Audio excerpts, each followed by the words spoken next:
My name is Jake Morrison, and I am writing this from inside a metal box that smells like burnt copper. The aliens who put me here expected me to be screaming by now. Instead, my ribs hurt from laughing. I cannot make myself stop. None of us can. 6 hours ago, I was sitting at my communication panel on a small human ship called the Lighthouse. We were a diplomatic vessel, only 12 people on board, sent to make peaceful contact with whatever lived past the edge of our solar system. Earth had finally built a working faster-than-light engine, and the government wanted to wave hello before someone else waved first. The first sign of trouble was a blinking red dot on my screen, then another, then 40 more. Captain Henry Brooks leaned over my shoulder and said one quiet word that I will never forget. He said, "Oh." The ships came out of empty space like sharks coming out of black water. Massive things, each one bigger than a city, painted in dull gray metal that swallowed the starlight. There were 9 of them. The smallest was the size of a mountain. I counted them 3 times because my brain refused to accept the number on the first try. A voice came through every speaker on our ship at once. It did not come through my translator. It came directly into my head and the heads of everyone else in perfect English. The voice was deep and slow, and it pressed down on my chest like a heavy hand. "You are in the territory of the Virathari Empire. Your species has trespassed. Witness our power, then beg." I looked at Captain Brooks. He looked at our pilot, a woman named Lucy Carter. Lucy had her hands frozen above the controls. None of us moved. None of us breathed. The voice in our heads was the most frightening thing any human had ever heard, and it was working exactly as the aliens wanted it to work. Then one of the giant ships fired. A beam of white light, thick as a river, shot out and struck our outer mining station on the asteroid we called Big Pete. Big Pete was where we kept our spare fuel, our backup food, and a small crew of 3 engineers who were on a 6-month rotation. The beam touched the rock, and the rock simply stopped existing. There was no explosion. There was no fire. The asteroid was there, and then it was a cloud of glowing dust, and then it was nothing at all. The voice spoke again. "Surrender your vessel, bow your heads, weep for mercy. This is the path of every species that meets us. There is no other path." I waited for Captain Brooks to do exactly that. I waited for him to bow his head. I was ready to bow mine. My hands were already shaking. But Captain Brooks did something I did not expect. He cleared his throat. He pressed the open channel button on the main console. Then he said in a calm voice, as if he was ordering coffee at a diner, "Excuse me. Did you guys not get our radio messages? We sent 12. We even sent a polite one in your direction last Tuesday. You could have called first. We would have moved the good rocks." There was a long silence. The voice in my head paused. I felt it pause. It was like the alien speaker did not know what to do with what it had just heard. Lucy turned in her chair very slowly. She looked at the captain. She said, "Sir, did you just complain to the giant battle fleet about not calling first?" The captain shrugged. Big Pete had my favorite mug on it, the one shaped like a frog. I felt something strange happen inside my chest. It started as a tight squeeze, the same squeeze you feel when you almost trip down the stairs. Then it twisted and changed direction and came out as a small choked noise from my throat.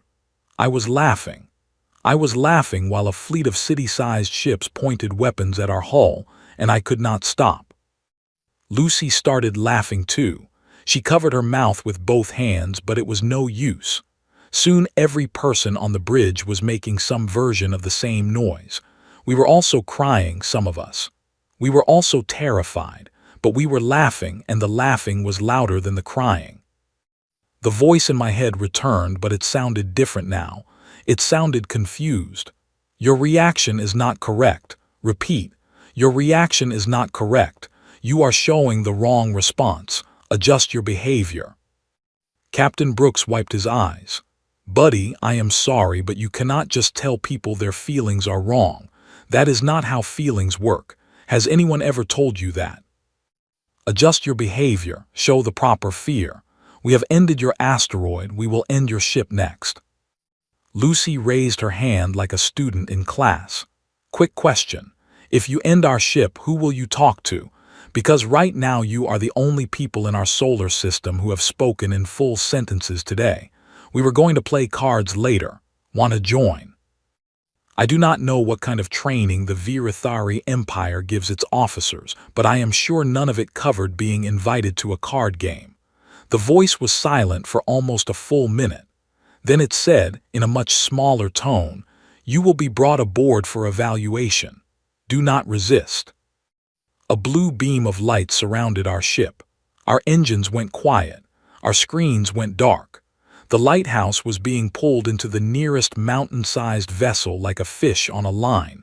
None of us could do anything to stop it. But none of us were begging either. The bay doors opened and we floated inside. Captain Brooks turned to look at us. His face was pale. His hands were trembling, but his voice was steady when he spoke. "Listen to me. We are not soldiers. We are not heroes. We are scientists, pilots, and one cook who specializes in pancakes, but we are also human beings.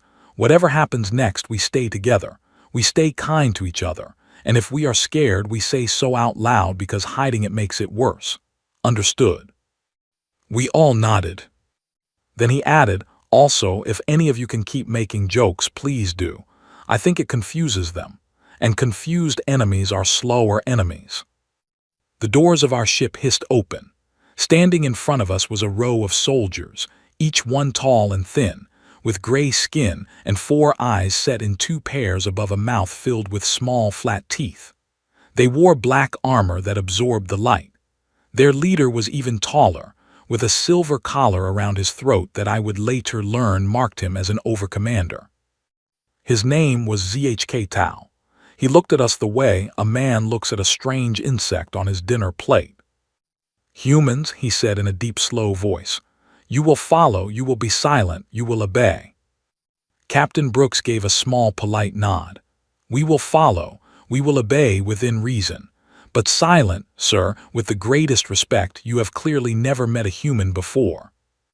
ZHK Tal stared at him. Lucy walked past the captain and stuck out her hand for a handshake. The overcommander did not take it.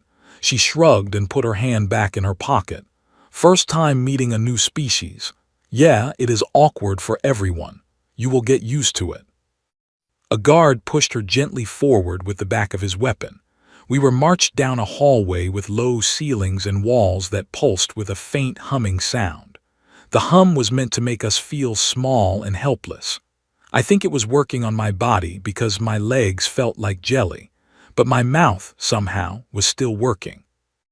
I leaned toward our cook, a kind older man named Walter Hayes, and whispered, "Walter, are you okay?" Walter whispered back, "I forgot to turn off the oven." I made a noise that was somewhere between a sob and a giggle. Walter looked at me with a small, sad smile. "I am joking, Jake, mostly. The oven is fine, I think." A guard turned around and hissed at us in his own language. The translator on my collar said, "Quiet, no noise, quiet." Walter looked up at him and said, "Sorry, nervous habit. We talk when we are scared. Try it sometime. It actually helps." The guard did not respond, but his second pair of eyes blinked at a different speed than his first pair. I think that was the alien version of being startled. We were brought into a wide room with high ceilings and tall pillars. Overcommander ZHK Tal stood on a raised platform. Below him was a strange chair made of black metal and silver wire. Each of us was placed in a chair, one by one, our wrists held by soft glowing bands that did not hurt but would not let us move. ZHK Tal began to speak. His voice filled the room. "You have witnessed our power. You have seen the end of your asteroid. Your home world will be next unless you give us the surrender of your species in full. You will speak the words. You will weep the words. You will know your place. This is the way of every species that has met the Virithari. There is no other way." The room went quiet. He waited for us to break. I waited too. I waited for someone to start crying. I waited for someone to beg. I expected it. Some part of me even wanted it, because at least then this would feel like a normal nightmare. Instead, Captain Brooks raised his head and said very calmly, "Sir, may I ask a question?" ZHK-Tal's 4 eyes narrowed. "You may speak." "How long has the Virathari Empire been doing this routine?" ZHK-Tal puffed up with pride. 40,000 of your years. We have shown our power to 1,847 species. Each one has bent the knee within the first hour. The captain whistled softly. "That is a long time to do the same job. Have you ever thought about taking a vacation? Not the Empire, you, personally." The room went absolutely silent. Lucy bit her lower lip so hard I saw a small drop of blood. She was trying so hard not to laugh that her shoulders were shaking. Walter coughed into his elbow, and I knew he was hiding the same thing. ZHK-Tal stepped forward. His voice grew louder. "You will fear us." Captain Brooks tilted his head. "I do fear you. I am very afraid right now. My heart is beating so fast I can feel it in my teeth, but that is not the same thing as obeying you. Those are two different things, sir. Has anyone ever told you that those are two different things?" ZHK-Tal lifted his hand. A guard stepped forward holding a thin metal rod that crackled with white sparks. The rod was meant for us. I did not know what it would do, but I knew it would be bad. And then the strangest thing happened. A small Virathari soldier, much younger and shorter than the others, standing near the wall, made a tiny sound. It was a soft, choked, snorting noise. Just one. He was looking at Captain Brooks. He had heard the joke about the vacation. Every alien in the room turned to look at the young soldier. His 4 eyes went very wide. He stiffened against the wall like he was trying to disappear into it. ZHK-Tal stared at him for a long time. Then the overcommander turned back to us, and for the first time, I saw something other than anger in his face. I saw worry. "Take them to the holding cells," he said, his voice tight. "All of them, separate them, and remove that soldier from this chamber. He requires medical examination." As the guards lifted me from the chair, I caught the eye of the young alien soldier. He was still looking at us. He was still pressed against the wall, and although his face was strange and gray and not at all human, I could see in his 4 wide eyes the same look I had seen in the eyes of every child who has ever heard a joke they were not supposed to laugh at. He was holding something inside that he had never felt before, and he did not know what to do with it. I gave him a small smile as the guards pulled me past him. I did not say anything. I did not need to. Whatever the Virathari Empire had planned for us, I had a feeling, deep in my chest where the laughter was still bubbling, that they had not planned for this. They had not planned for us at all. They put me in a small room with gray walls and one dim yellow light in the ceiling. The door slid shut behind me with a soft hiss, and I was alone for the first time since the giant ships had appeared on my screen. I sat down on the floor because there was no chair. There was no bed either. There was only a small metal bowl in the corner that I assumed was for water, and a small drain in the floor that I tried not to think about. For a long time I did nothing. I just sat. My laughter from before had drained out of me, leaving behind something heavy and sore. My hands were shaking. My eyes felt hot. I missed my mother. I missed my apartment in Houston. I missed my cat, who was probably sitting on the windowsill at home, wondering where his food was. I told myself out loud, "Jake, you are okay. Jake, you are still here. Jake, you are not alone. The others are nearby. You will see them again." Saying my own name helped. I do not know why. It just did.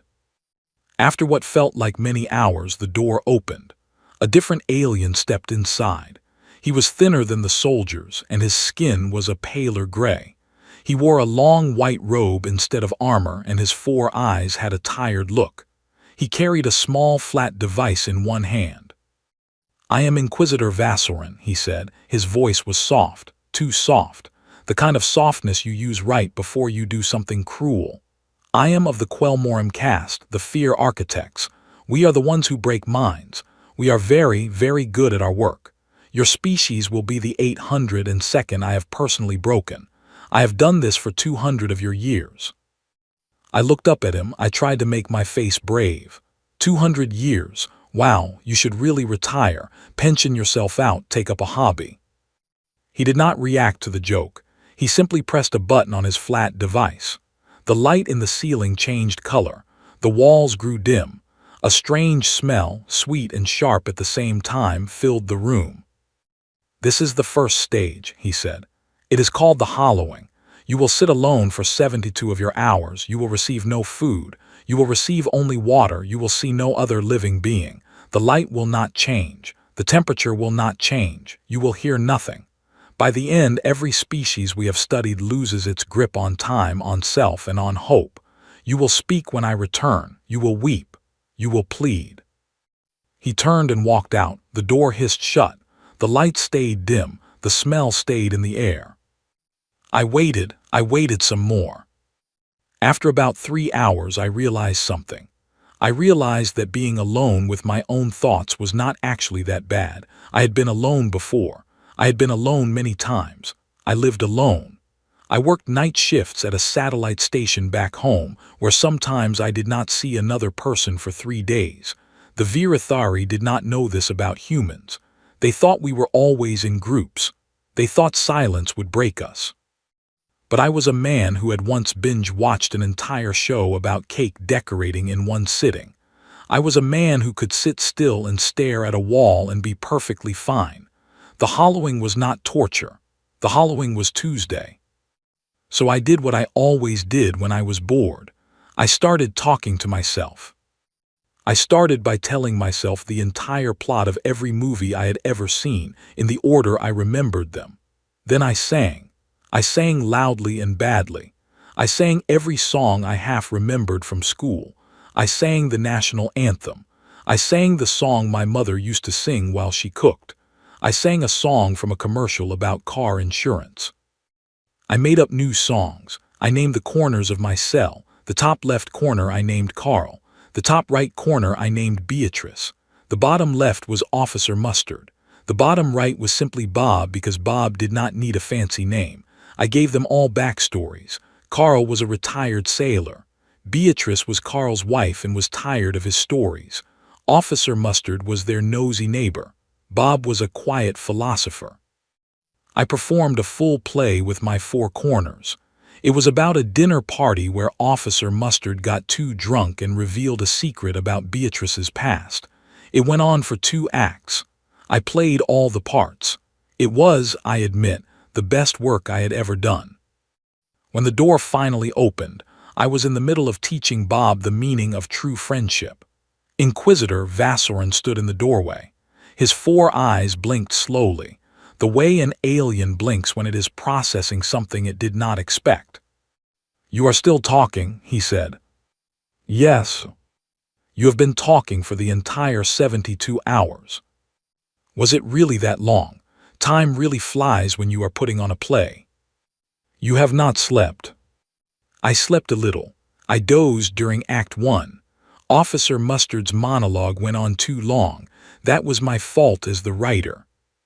The Inquisitor stared at me. His mouth opened slightly. His mouth closed. He looked at his flat device. He shook the device. He looked at it again. "This is impossible. The readings show no breakdown. No despair, no collapse. You have been alone in a sealed room for 3 days and you are reporting that you have been entertaining yourself." I shrugged. "We do that." "Who does that?" "Humans, we do that. Have you ever met a human child who is bored in the back seat of a car? They can build a whole society out of one toy and a snack wrapper. We are like that forever. You did not put me in a torture room. You put me in a quiet room. There is a difference." The Inquisitor stepped back. He spoke into a small device on his collar. He spoke fast and tight in his own language. The translator on my collar caught some of it. He was asking for permission to move to stage 2. He was being told to do so immediately. He turned back to me. "We will now try something stronger. You may not enjoy this one as much." He pressed another button. The walls of the cell faded away. They did not really fade. I knew the walls were still there, but suddenly I was no longer in the cell. I was standing on a hill looking down at my hometown. My old elementary school was below me. The sun was setting. It was beautiful. And then the sky split open. A beam of fire fell from the clouds. The school burned. The trees burned. The houses burned. I saw my mother running from her front door, looking up at the sky with a face full of fear. I saw my old neighbors. I saw the small park where I had broken my arm at age 8. I saw all of it, ending in detail so sharp I could feel the heat on my cheeks. The Inquisitor's voice spoke in my ear. "This is your world. This is what we will do. Beg us not to, beg us and we will spare it." I stood and watched. My eyes filled up with tears. The tears spilled over. I was crying hard. I felt my whole body shake. The image was so real. The grief was so real. I felt as if my mother had truly been killed in front of me. I sobbed. I sobbed out loud. The Inquisitor sounded pleased. "Yes, there it is. Now speak the words, surrender." I cried for another minute. Then I wiped my face with the back of my hand. I took a breath. I looked at the burning vision of my hometown, and through my tears I said something. My voice was wet and shaking, but I said it. "The packing was good." The Inquisitor paused. "What?" "The packing of your fake disaster movie. It was good. The slow zoom on my mother was a nice touch. But I have to be honest, the orange in the sky was a bit much. You leaned too hard into the fire color. A little blue smoke, a little gray ash, you would have had a real piece of art there. A solid B+, maybe even an A- on a good day." The vision flickered. The walls of the cell came back. Inquisitor Vassorin was staring at me with his mouth fully open. "You are crying," he said. "Yes." "You are also commenting on the artistic quality of the simulation." "Yes." "At the same time." "Yes." "This is not possible." I laughed. It was a small, wet laugh. "Sir, I have cried at funerals while telling a joke about the casket. I have cried at hospitals while making my dying grandfather laugh so hard he had to ring the nurse. I have laughed at my own bad luck while standing in the rain after my car broke down on my birthday. We do this. Crying does not turn off the rest of us. It just makes the rest of us a little wetter." The Inquisitor sat down. He sat down right there on the floor of my cell, his white robe pooling around him. He stared at the wall. His 4 eyes moved at 4 different speeds, which I would later learn was the Virithari version of a panic attack. "In 200 years, he said softly, "I have never failed to break a subject. I have broken creatures whose bodies are made of stone. I have broken minds that share a single thought across thousands of bodies. I have broken species that do not feel pain in any way I can measure. I have broken them all. And here you sit, a soft pink animal with no armor and no weapons, and you grade my work. Do you want feedback?" "What?" "Real feedback, not the joking kind. I think your problem is that you are good at fear, but fear is not the only door into a person. We have other doors. You keep banging on the fear door over and over, and you do not realize the rest of us is listening through the windows." He looked up at me slowly. "You are giving me advice on how to torture you better." "I am giving you advice on how to understand a species you do not understand. There is a difference. One of them might save your job." He stood up. He looked at me one more time. Then he walked out of the cell without a word. I sat alone for a long time after that. The dim light stayed dim. The sweet, sharp smell stayed in the air. But something in the room had changed. I could feel it. I do not know how to explain it except to say that I felt, for the first time, that I was not the one being studied. I was the one studying them. A few hours later, the door opened again. But it was not the Inquisitor this time. It was a young soldier. The same young soldier who had made the small choked sound in the chamber the day we arrived. He had the silver mark of a low caste on his collar. He carried a tray of food. He set the tray down in front of me without speaking. He turned to leave. I said, "Hey." He froze. "What is your name?" He glanced over his shoulder. His 4 eyes flicked toward the door. He whispered, "I am not permitted to speak with prisoners." "Okay, then do not speak. Just nod or shake your head. Do you have a name?" He nodded slowly. "Is it a good name?" He thought about it. Then slowly he nodded again. "Mine is Jake. If we ever meet outside this room, that is what I am called, just Jake. You can use it, it is free." He looked at me. His 4 eyes had that same wide, curious look I had seen in the chamber. He opened his mouth as if to say something. He closed it.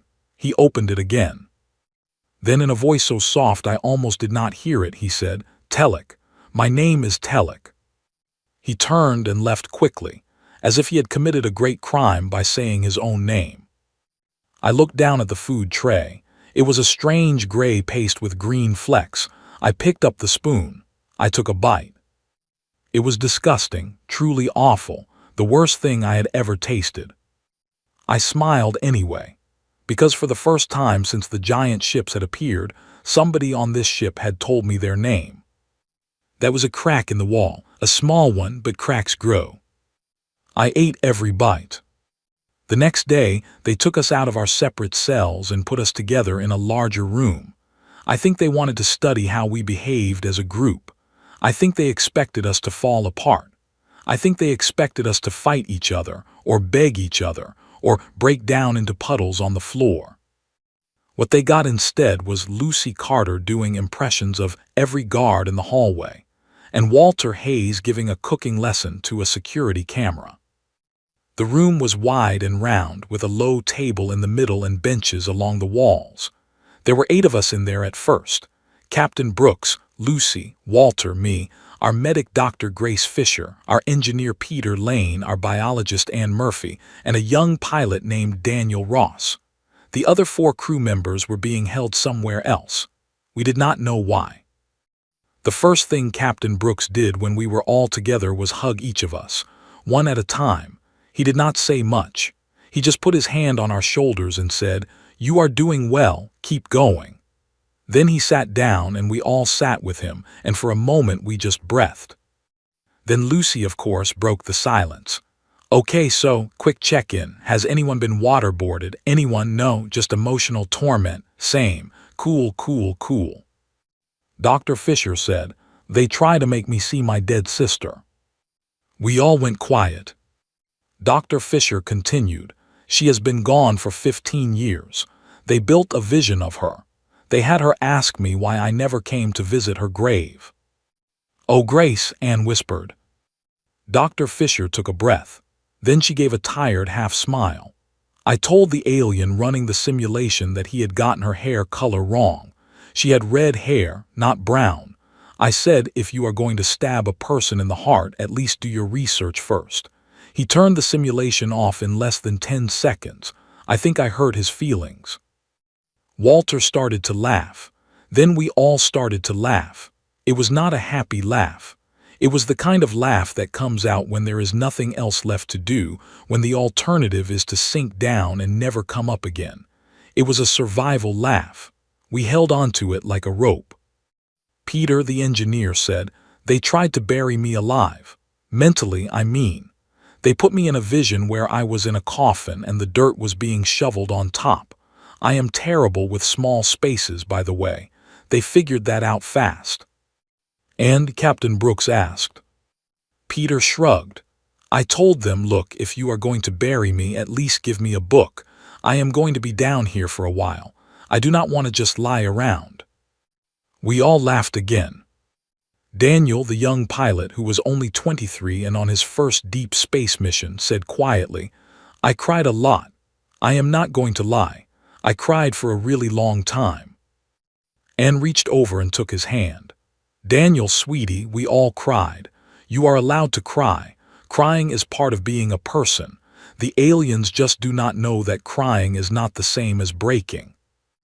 Daniel looked up at her with red eyes. Yeah, crying is just water. It does not mean you give up.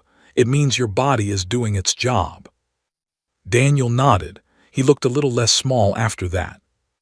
Captain Brooks stood up. He looked around at the cameras in the corners of the room. He smiled at them, then he turned back to us.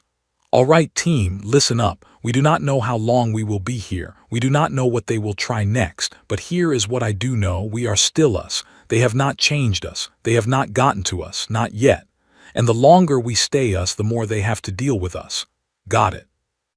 We all nodded. "Good. Now, Lucy, do your impression of Over-Commander ZHK Tau. Do it loud. I want every camera in this room to pick it up." Lucy stood up like she was on a stage. She straightened her back. She made her face long and grumpy. She lowered her voice as deep as it would go and said, "I am Over-Commander ZHK Tau. I have 4 eyes. They do not work together. I have been angry for 40,000 years. I have never had a snack." We laughed so hard that I thought my chest would burst. Even Dr. Fisher, who was usually the most serious among us, was wheezing. Then we heard something, a small sound, outside the door. It was a soft, choked snort, just one just like before. We all looked at the door. Lucy held up her hand to silence us. The sound did not come again, but I knew it had been real. I had heard it. We all had. "There is a guard out there laughing," Captain Brooks said quietly. "Or trying not to," Anne said. "Either way," the captain said, "that is interesting." For the next several days we were kept in that round room. We slept on the benches. We ate the gray paste. We talked. We told stories about home. We argued about the best pizza topping. Walter and I had a serious fight about pineapple. He was wrong, for the record. We taught Daniel how to play a card game using flat pieces of food we tore from our paste bricks. We named the cleaning robot that came to the room twice a day. Lucy named it Greg. Greg was small and round and beeped softly. We started waving at Greg every time he came in. The first day, the guard outside the room watched us through the door slot with confused eyes. By the third day, Greg had a personality, a backstory, and a small song about him that Walter had written. On the 5th day, something happened. Greg came in for his usual cleaning. But this time, the guard who watched him through the slot, the same young guard who came every day, opened the door slightly and slid something across the floor toward Greg.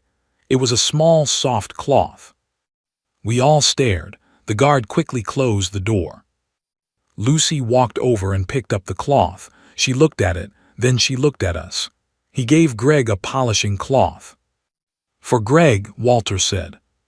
"For Greg," Lucy said. "That guard gave a gift," Anne said slowly, "to a robot. Because he heard us talking about the robot like a person, and he wanted to be part of it." Captain Brooks sat down slowly. He rubbed his face with both hands. Then he looked up at all of us, and there was something in his eyes I had not seen before. It was hope, real hope. "They are listening," he said. "They are watching, and it is changing them." That night Telek came to my cell. I was alone again. They had separated us at the end of each day. He brought me my food tray like always, but this time he did not leave right away. "Jake," he said softly. He had been calling me by my name for 3 days now, when no one else was around. "Hey, Telek." He sat down on the floor across from me. He had never done this before. He looked at the door. He looked at the camera in the corner of my cell. He pointed at it. Then he tapped his throat where a small device was, and the camera light went dark. "You turned it off?" I asked. "For 3 of your minutes, no more. I will be punished if I do longer." "Okay, 3 minutes. What is up?" He took a deep breath. His 4 eyes looked sad. He said, "The Inquisitor has filed a report. He said your group is showing a new pattern. He used a word that has no good translation. The closest is wrongness. He is saying you are spreading wrongness to the soldiers who watch you." Wrongness. In our language, it is what we call laughter. We do not have a word for laughter that is good. We only have a word for laughter that is sick. Our healers used to treat laughter. They used to cure it. I sat very still. "Telek, is laughter sick where you come from?" He looked at me. His 4 eyes were so sad I felt my chest hurt. "It is not allowed," he said. "It is a sign of broken thinking. I have not laughed since I was very small. My mother told me to stop when I was 4 years old. She said the masters would punish her if I kept doing it, so I stopped. We all stop." That is the saddest thing I have ever heard. Yes, I think it is too. We were quiet. Then he said very quietly, "Yesterday, when your friend did the impression of the overcommander, I made a sound. I could not stop it. It came out of me. It was small, but it was the first time in my life I have made that sound. And I am scared. Because now I know what it feels like and I want to feel it again. Jake, what is happening to me?" I looked at this thin gray alien soldier sitting on the floor of my cell, who had been told for his entire life that joy was a disease, and I felt something break inside my chest. Not in a sad way, in a way that opened things up. "Telek," I said gently, "you are okay. What happened to you is not bad. It is the most natural thing in the world. We call it laughing. We do it when something surprises us in a kind way, or when something is silly, or when we are scared and need to be brave. It is a gift. It is one of the best gifts a person can have. I do not want to lose my work. I do not want to be sent to the healers. They will fix me. They will make the laughing stop." I leaned forward. I lowered my voice even more. "Telek, listen to me. You will not lose anything. You will gain everything. You will gain a thing that has been locked up inside you your whole life. And the healers cannot fix what is not broken. Trust me." He looked at me for a long time. The silver collar around his neck made a small beep. He stood up quickly. "I have to go. The camera will come back." "Wait, Telek, before you go, I want to teach you something. It is a small thing. We call it a knock-knock joke." "What is a knock-knock joke?" "It is the simplest joke we have. Listen. I will teach you the whole thing. It goes like this. I say knock knock. You say who is there. I say a name or a word. You say that word and then a question word. Like who. So if I say knock knock, you say who is there. I say lettuce. You say lettuce who. And then I say let us in. It is cold out here. Because lettuce sounds like let us. Get it?" His 4 eyes blinked at 4 different speeds.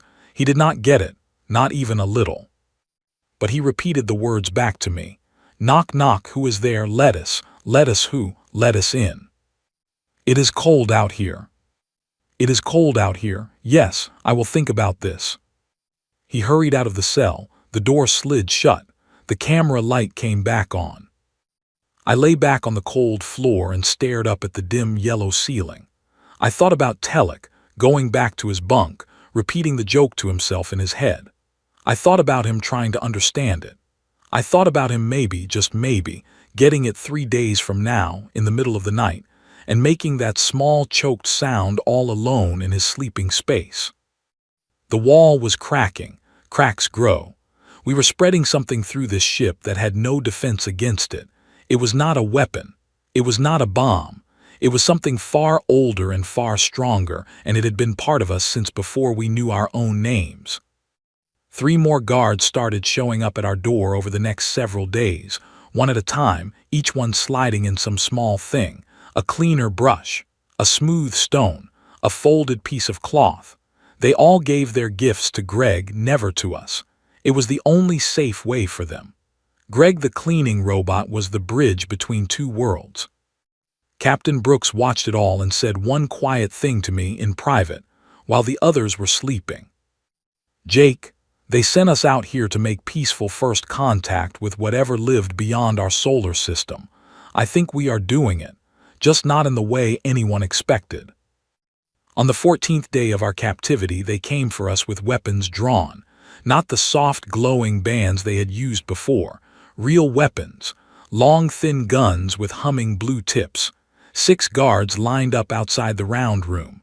The door opened. They told us to stand against the far wall. Captain Brooks stood up first. He held up his hands. "Easy now, we are not going to fight you. What is happening?" The lead guard, a tall, older Virathari with a scar across his second eye, said in flat voice, "You are being moved. By order of High Command. Your presence on this vessel has been declared a Category Omega event." "What does that mean?" Anne asked.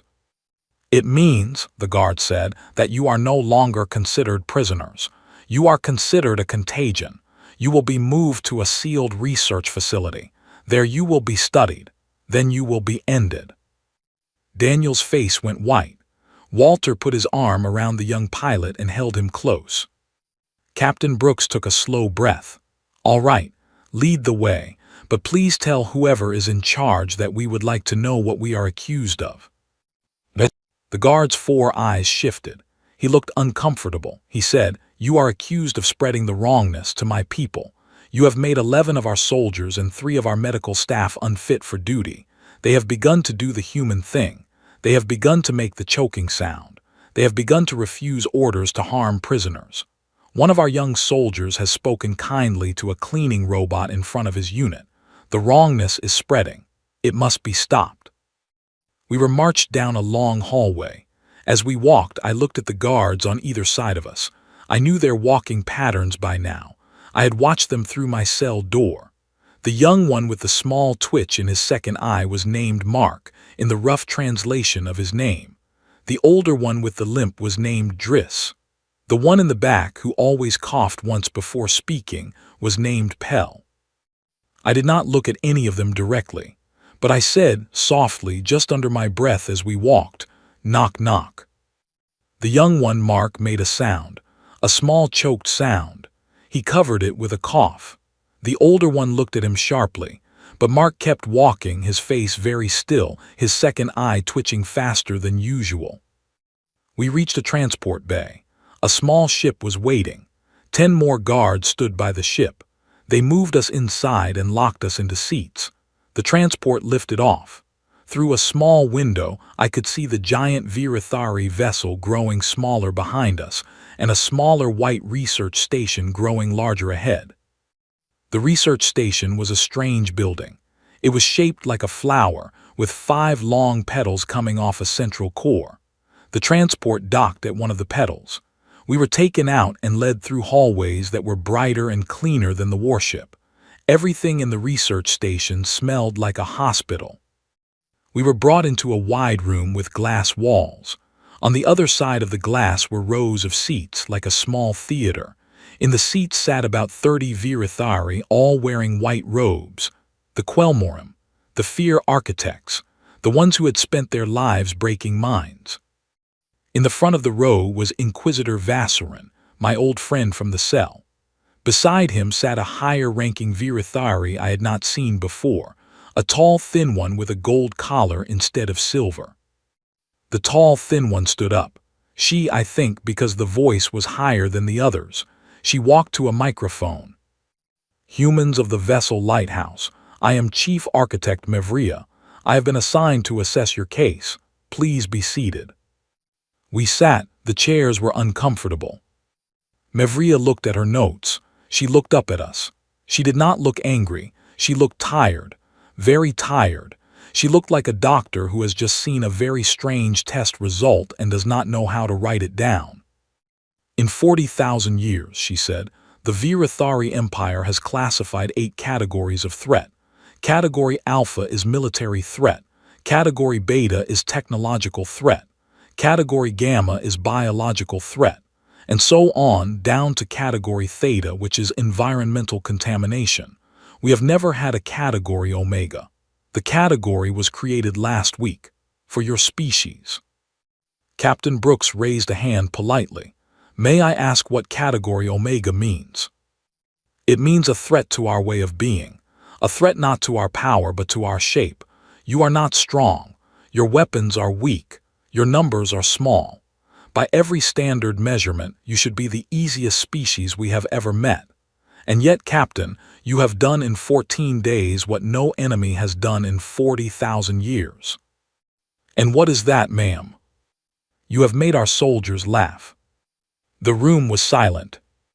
She continued, "Our scientists have studied your species for the past 2 weeks. We have run every test we have on you. We have reviewed every recording of every conversation in every cell. We have measured your brain activity. We have measured the brain activity of the soldiers who have been near you, and we have learned something we did not know was possible." She picked up a small device. The wall behind her lit up with a chart. The chart showed two lines. One was blue, one was red. The blue line went up and down sharply. The red line went up and down sharply too, but the two lines moved at the same time. This is a brain scan of one of your crew taken during a torture session. The blue line measures fear. The red line measures joy. In every other species we have ever tested, when one line goes up, the other goes down. They cancel each other out. The mind picks one and discards the other. This is the basic principle of fear control. We frighten you, joy decreases, you become easier to control. She pointed at the chart. But in your species, both lines go up at the same time, and both lines go down at the same time. You feel them together. You hold them in the same hand. You do not pick. You do not choose. You feel everything at once, and your mind does not break. Your mind becomes stronger. She set down the device. She walked closer to the glass. We do not have a name for this. The closest word in our language is paradox tolerance.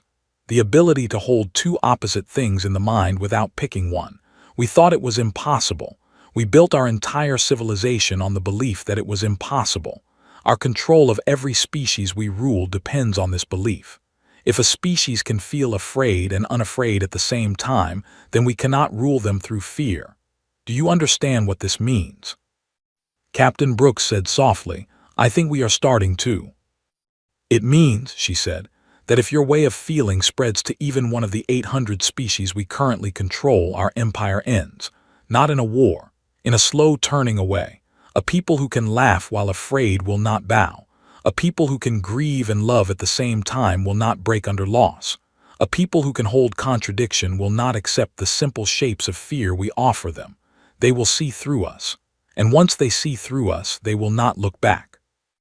Walter raised his hand. Ma'am, may I ask a question? You may. Have you ever laughed?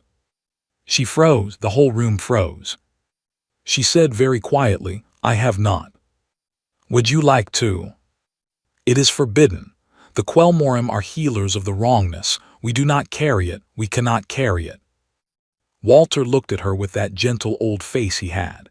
He smiled the way a grandfather smiles. He said, Ma'am, I have been a cook for 40 years. I have made breakfast for every kind of person you can imagine. The sad, the angry, the broken, the lost. And I have learned one thing. There is no such thing as wrongness. There is only people who have not been allowed to be themselves yet. You are not sick. Your soldiers are not sick. You are just people who have been told their whole lives that one of their colors does not exist. When you find out it does, of course you are scared. But the color was always there. It is in you. It has been waiting for 40,000 years. I watched Mavria's 4 eyes. I watched them carefully. They went still. Then they began to fill up with something, wetness. She turned her face away. She said in a tight voice, This conversation is over. Take them back to their holding rooms. We will continue tomorrow. The guards let us out. As we walked, I looked back through the glass. Mavria was still standing there with her back to the room. Her shoulders were shaking, just slightly, but shaking. Inquisitor Vassorin was standing too. He was looking at her shaking shoulders. His own face was very pale. Back in our holding rooms that night, the same young guard, Mark, came to slide my food tray under the door. Telek was not on duty. I had not seen him in 3 days. I was worried. I said softly, Mark.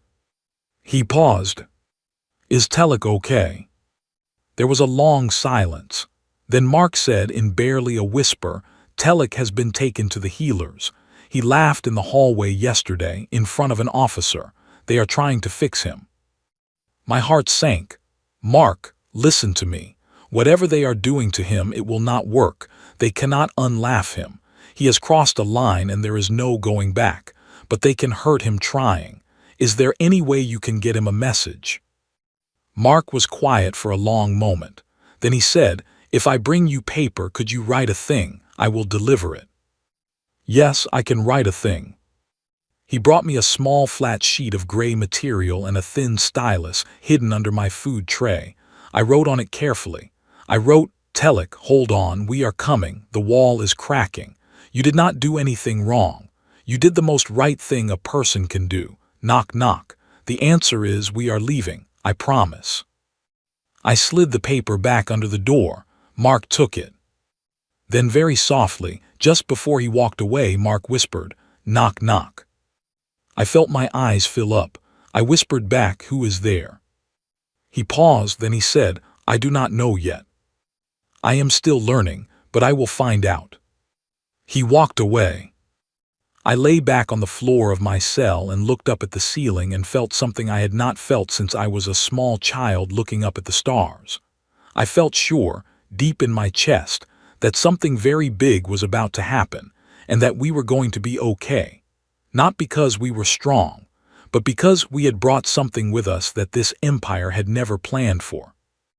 We had brought ourselves, and ourselves, it turned out, was enough. It was 3 in the morning, station time, when the door of my cell opened by itself. I sat up fast. I had been half asleep on the cold floor. I rubbed my eyes. The door was open. There was no guard outside. The hallway was dim and quiet. A figure stepped into my doorway. It was Mevria, the chief architect, the one with the gold collar. She was wearing not a white robe but a plain gray suit like a worker. Her 4 eyes were red. Get up, Jake, she said softly. We are leaving. I stared at her. What? The High Command has issued the order. You and your crew are to be ended in 6 hours. I cannot allow it. I have spoken to Inquisitor Vassorin. I have spoken to 17 other staff and soldiers. We have decided. We are getting you off this station tonight. Mevria, are you sure? You will lose everything. She gave me a small, strange smile. It was the first smile I had ever seen her wear. It looked uncertain on her face, like a coat she had never worn before. Jake, I am already losing everything. I cannot go back to who I was 3 weeks ago. The thing your people have given me cannot be returned, so I might as well use it. She helped me up. We hurried down the hallway. Cells were opening one by one. Captain Brooks stepped out, then Lucy, then Walter, then the others. We did not speak. We just nodded at each other and followed Mevria. At the end of the hall, Telek was waiting. He looked tired. He had a bandage on his forehead, but his 4 eyes were bright.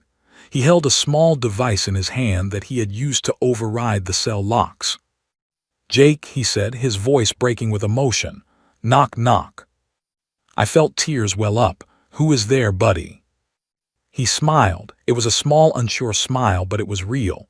The answer is, we are leaving. I hugged him.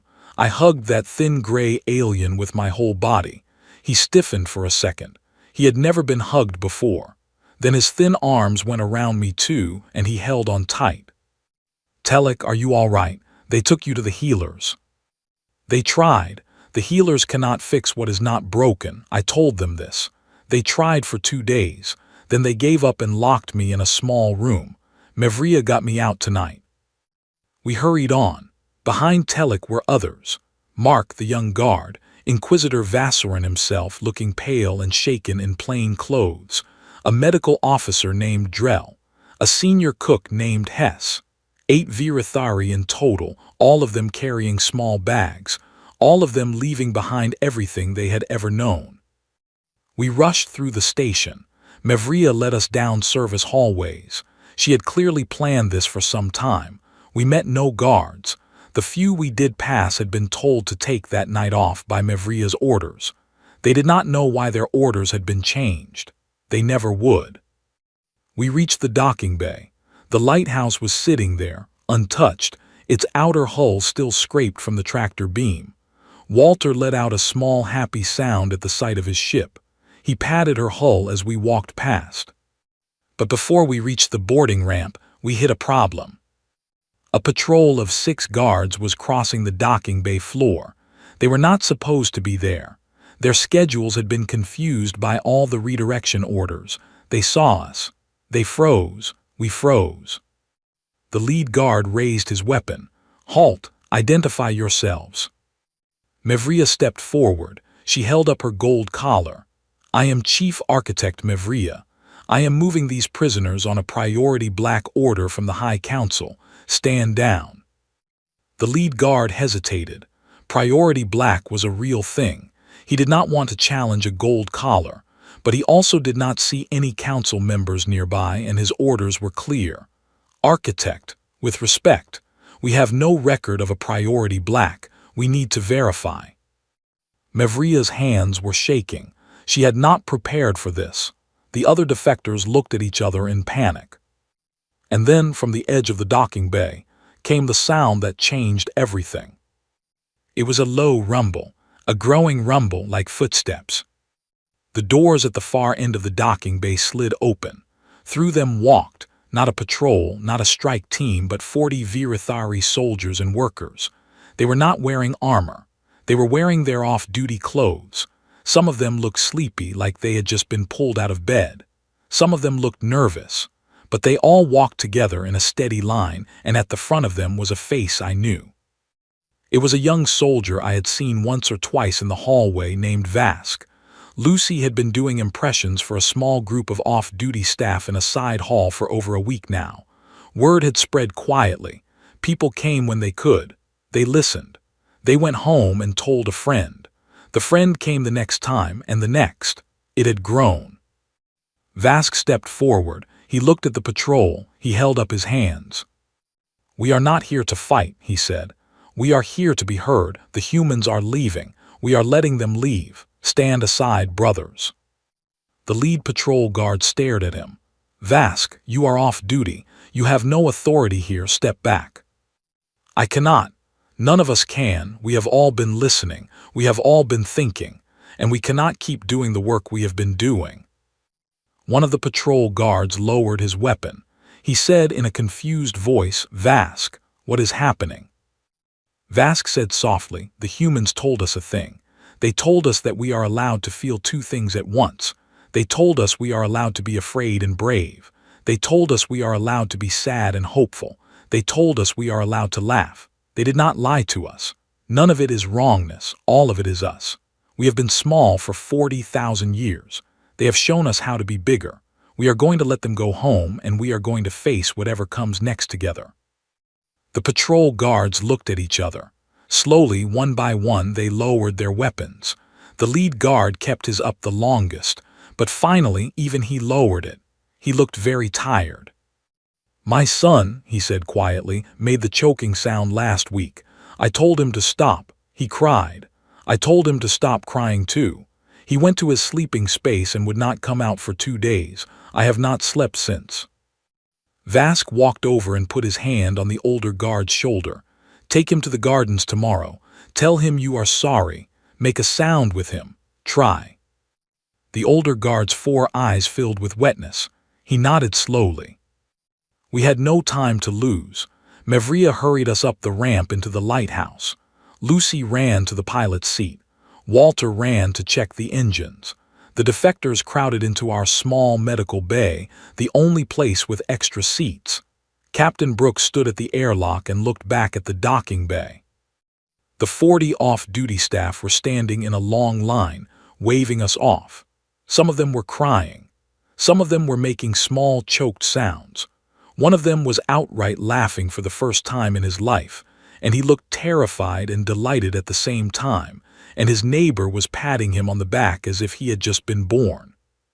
Captain Brooks gave them a salute, a real military salute. Then he stepped inside and the airlock closed and the lighthouse roared to life.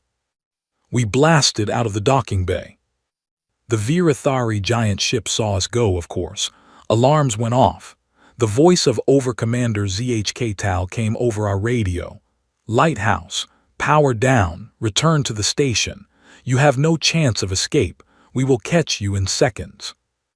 Lucy leaned into the radio. "Hi, yeah, quick thing. Your chief architect, your inquisitor, 2 of your medical officers, and a senior cook are sitting in our medical bay right now. If you fire on this ship, you fire on them too. So, use your words. Maybe call your supervisor. We will wait."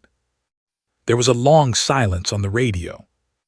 Then ZHK Tal said, in a voice I had not heard before, a voice that was almost human in its sadness, "Architect Mevria, Are you on that ship by your own choice? Mevria leaned into the radio. Her voice was steady. I am, Overcommander. I am leaving with these humans. I do not expect you to understand. I do not expect to come back. But I want you to know one thing. The choking sound is not sick. It is the most healthy thing I have ever heard. 40,000 years of fear has been the wrongness all this time. We just did not know. Architect, reconsider. The Empire needs you. The Empire needs to learn how to laugh. I cannot teach it from a desk. I have to go and learn first myself. I am sorry, ZHK Tal. I truly am. Please tell my mother I love her. She used to sing to me before I was assigned to the Quelmorim. Tell her I remember the song now. Tell her I am not afraid anymore. The radio was silent for a very long time. Then ZHK Tal said, in a voice so quiet we almost missed it, Go safely, Architect. The pursuit will be slow. Repairs will be needed. Many repairs. It may take some time. We all understood. He was letting us go. Without saying he was letting us go, because saying it would have ended his career. But not saying it would only end our pursuers' careers, and only some of them. Lucy fired the engines to full burn. The lighthouse leapt forward. We were free. Behind us, in the docking bay, in the hallways, in the cells, on the warship and on the research station, and in places we would never see, the 40,000-year-old wall was already crumbling. Not from outside, from inside. People were teaching each other knock-knock jokes in whispers. People were waving at cleaning robots. People were crying and smiling at the same time and discovering that their faces would not break. The wrongness was spreading. The wrongness was good. 8 months later, I was sitting on a couch in my apartment in Houston. The apartment looked the same as I had left it. My cat, Whiskers, had been taken care of by my mother, who had also kept my plants alive and my mail in a neat pile by the door. She had cried a lot when I came home. I had cried too. But on the couch beside me was Telek. He was watching an old Earth movie. It was a black and white movie with 3 brothers in it who hit each other with cooking pans for laughs. I do not know why I had picked that one. It just felt right. Telek was laughing so hard that tears were running down his thin gray face. He laughed silently for the first 3 months he was on Earth. The sound came back slowly. Now, 8 months in, his laugh was loud and clear and shameless, and the cat had gotten used to it. Lucy was in the kitchen, on the phone, planning her tour. She was scheduled to perform stand-up comedy at 6 different alien embassies over the next 2 months. The ambassadors had specifically requested her.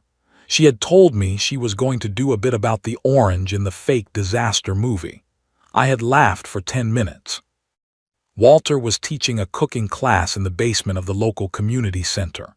His students included Mevria, who had taken the human name Maeve, and had moved to a small town in Vermont where she was learning how to bake bread. She wrote me letters. She still cried easily, but she also laughed more than any human I knew. The two of them coexisted in her now. She was, as she had said in our first meeting, a person who could hold both colors. Inquisitor Vassorin, now going by Vincent, ran a podcast. The podcast was about being wrong for a long time and how to start again. It had, last I checked, 2 million listeners. He read every email he received. He cried at most of them. He laughed at the rest. Captain Brooks had retired. He spent his days fishing on a lake in Michigan. He had told me the last time I visited him that he had not stopped thinking about the docking bay, about the older guard whose son had cried. He hoped that guard had taken his son to the gardens. He hoped they had laughed together. We did not know. We would probably never know. But Captain Brooks said with that quiet smile of his, "Hope is a thing you carry, Jake. It does not always come back to you. But you carry it anyway." The Virathari Empire had not fallen, not in the way old wars fall. There were no battles. There was no surrender. Instead, the empire was changing, slowly, painfully, beautifully. Every day, more and more of its people learned the choking sound. Every day, the fear control on its 800 client species grew thinner. Every day, a few more people, somewhere out there in the wide, dark sky, learned that they were allowed to feel 2 things at once. They were allowed to be themselves. The galaxy had spent 40,000 years agreeing that fear was the only language. We had taught it in less than a year that there was a much older and much deeper one. A language that lived in choked sounds, in shaking shoulders, in the moment between a tear and a smile. A language that did not need to be invented. It was already inside everyone. They had only forgotten how to speak it. I sat on my couch with my cat in my lap and Telek laughing beside me and the smell of Walter's banana bread coming up from the basement, and I thought about Big Pete, the asteroid, the first thing the Virathari had ever ended on our side. I thought about my favorite mug, the one shaped like a frog, that had been on Big Pete when it disappeared. I would never get that mug back. That was a real loss, a small one in the grand scheme, but real. And I missed it and I was happy. I was scared of what came next and I was hopeful. I was tired and I was alive. I was a human being. I was allowed. And out there, somewhere, on 1,000 worlds, more and more people were learning that they were allowed too. That was the secret. That was always the secret. The Empire had expected fear. It had built its entire long history on fear. But fear was never the strongest thing in the galaxy. The strongest thing in the galaxy was a small choked sound that came out of a young soldier's throat in a quiet hallway when he heard a joke he was not supposed to hear. That sound was free. That sound was infinite. That sound once made could never be unmade. And reader, somewhere in the dark, right now, somebody is making it for the very first time. The end.